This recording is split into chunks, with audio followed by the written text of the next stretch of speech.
But let's face it for a minute. I have sympathy and some kind of solidarity with young people of Nigeria who the country have pushed out as a result of frustration into crime. So SARS cannot be clamping down, SARS, EFCC, ICPC, or whatever you name them, cannot be clamping down on young people who have not been given employment after graduation. While you are protecting the faction of criminals who are in politics. The ones collecting allocations every month and doing nothing. Stealing the money and putting it in their own pocket. You can't be protecting one faction of crime while you're clamping down on the other. I don't support that. See, most of those boys who are chanting EndSARS, EndSARS, I heard that Yahoo boys, cyber criminals, and the rest of them have taken advantage of it to ride on the wave. Yeah. While I'm against crime, whether as a politician, as an artisan, as a worker, as a civil servant, public servant, or as internet fraudster, or lecturer, as whoever you are, committing fraud, I'm against it completely and outright. But I'm not against clamping down on rights of people to protest. Let people come out and protest. Let the strength of debates determine. We are supposed to be a civil society, a civil country. We're not supposed to be using British force to clamp down on voices of reason. Let criminals have their rights, just the same way they have in courts, to come out and say this is what we want. Don't clamp down on them. If you have evidence against anybody as a criminal, take the person to court and use it. So I'm for protest. Let even criminals have the right to say this is why I commit crime and I want to continue. Then take them to court and let the courts decide their fate. Do not clamp down on right of anybody to protest.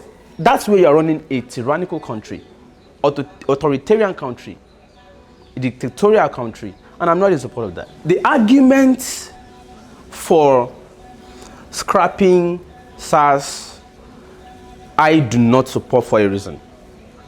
I don't support it because crime will be on the spike. We have a very peculiar country already. Very peculiar in the sense that those guys who are in SARS that you want to ban, I'm not even afraid of criminals because crime will spike, but I'm afraid of the guys who are banning themselves. Yeah, that's a fact. They're already trained, armed, skilled, know everything, and they themselves constitute threats already. So asking to scrap them completely is like the argument of asking to scrap Nigeria as a country altogether to create some countries out of it because we have problem of leadership. It is a lazy argument to say scrap the entire country because we have elements who are bad in position of leadership. It's just as simple as you remove the bad elements and put better persons there. That's the solution to a country's problem, not scrapping the entire. You don't throw the baby away with the bathwater. So the same way I'm against or I'm not totally in support, I understand the right of people to protest and ask for self-determination, but I don't support scrapping the entire country altogether. But let's face it for a minute.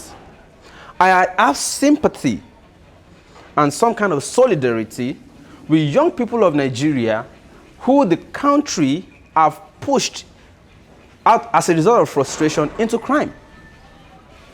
So SARS cannot be clamping down, SARS, EFCC, ICPC, or whatever you name them, cannot be clamping down on young people who have not been given employment after graduation. While you are protecting the faction of criminals who are in politics.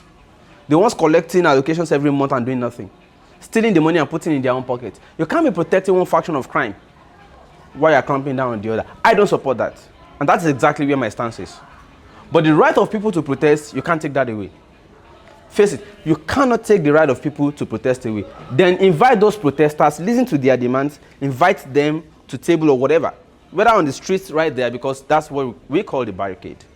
Or whether you want to identify them and bring them to table. So come and discuss the idea they are protesting for or against.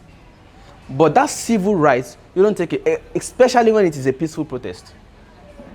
I believe that the strength of the argument in the debate should win, not use of British force to say you cannot protest. Who told you? We are in 2020, 21st century. You cannot be saying people have no right to protest because you feel, no. We have Yahoo politicians, SARS, soldiers. SARS is protecting them, soldiers are in their convoy, NCDC is guiding them, even Manu and Boy Scouts. All sort of paramilitary protecting them. And you are clamping down on the few ones who frustration pushed into crime. There's a difference between frustration pushed you into doing anything just to survive. Now, the Nigeria that we have today does not even support anyone surviving the way we are. It does not support legit surviving or legit survival. It doesn't. The kind of Nigeria we have today is one in which you are a legit. You got a small job, you are trying to survive on it, you got little salary, and then you have to pay increased tariff, you got to buy increased fuel price at increased fuel pump price, you got to buy this and that. You can't even survive as a legit in the country. So the country has been structured in such a way that people only survive if they do something, they cut corners or do something smart or sharp. That's the only way people can survive in this country. That is the kind of country you guys have designed or created.